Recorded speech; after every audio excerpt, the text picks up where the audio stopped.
Good morning दोस्तों। तो कैसे हो आप सब लोग। जैसे कि आप लोग जानते हो हम 7th क्लास की ज्योग्राफी आपको करा रहे हैं, जिसका फर्स्ट चैप्टर हमने करा दिया है। ये सेकंड चैप्टर है पृथ्वी की आंतरिक संरचना, यानी कि पृथ्वी की आंतरिक संरचना के बारे में हम डिस्कस कर रहे हैं, जिसका फर्स्ट पार्ट हमने बना दिया है। ठीक है, इसके बाद इसका एक पार्ट और आएगा जिसमें ये चैप्टर खत्म हो जाएगा। तो आइए देखते हैं इस चैप्टर को। ठीक है, हमने पिछले लेक्चर में पढ़ा था कि भूवैज्ञानिकों ने किस तरह से अनुमान लगाया था पृथ्वी की आंतरिक संरचना का। ठीक है ना। तो हमने भूकंप के बारे में पढ़ा था और चीजें के बारे में, उसके घनत्व के बारे में पढ़ा था। ठीक है, डेंसिटी क्या होती है, प्रेशर क्या होता है, टेम्परेचर क्या होता है, घनत्व दाब और तापमान कैसा होता है। ठीक है, अब हम बात करते हैं क्रस्ट की। जैसे कि मैंने आप लोगों को बताया था कि पृथ्वी की आंतरिक संरचना को हमने 3 भागों में विभक्त किया है या बांटा है। ठीक है, वो कौन कौन सी है आपकी। एक तो क्रस्ट हो गई है, ठीक है, जिसको हिंदी में कहते हैं भूपर्पटी कहते हैं, और दूसरा मेंटल हो गया, और तीसरा हो गया आपका क्रोड हो गया। ठीक, तीसरा इसको इंग्लिश में बोलते हैं कोर हो गया। ठीक है, अब वो चीज हम डिस्कस करेंगे। देखिए, सबसे पहली बात करते हैं क्रस्ट या भूपर्पटी। क्रस्ट या भूपर्पटी क्या होती है। देखिए,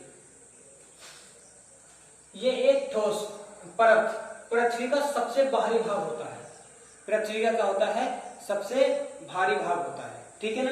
देखिएगा, जैसे ये कोई पृथ्वी का सबसे ऊपरी भाग कौन सा हो गया आपका, सबसे भारी भाग होता है, और ये कैसा होता है, ये ठोस होता है। ठीक है, ये ठोस होता है।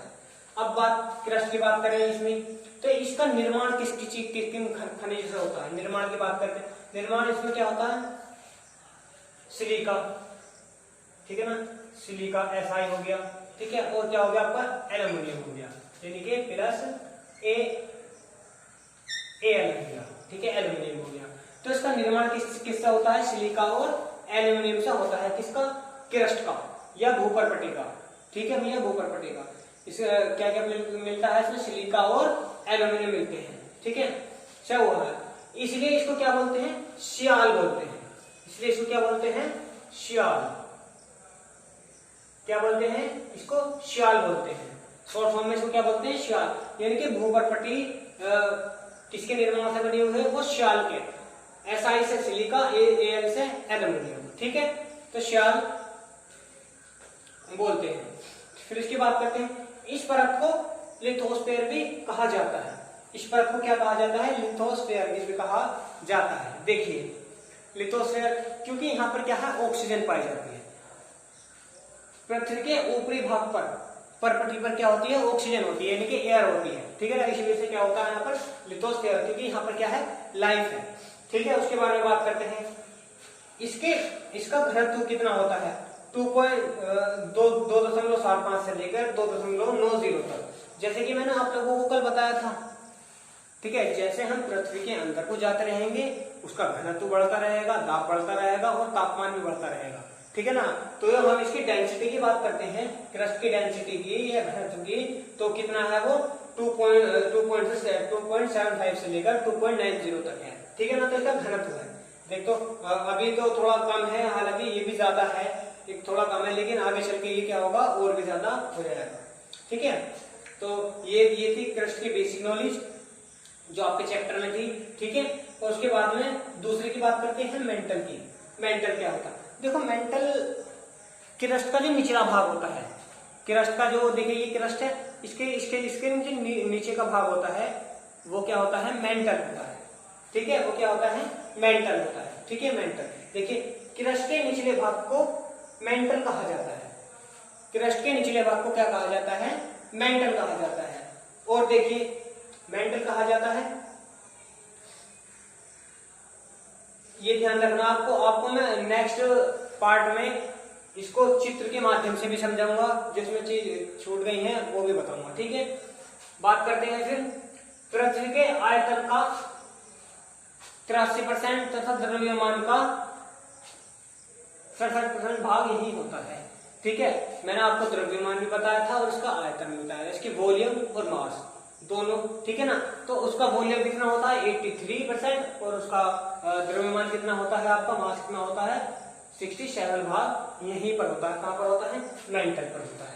देखिए जैसे मैंने आप लोगों को कल बताया था, जितने हम नीचे जाते रहेंगे वहां पर उतनी ही चीज बढ़ती रहेंगी, ठीक है ना।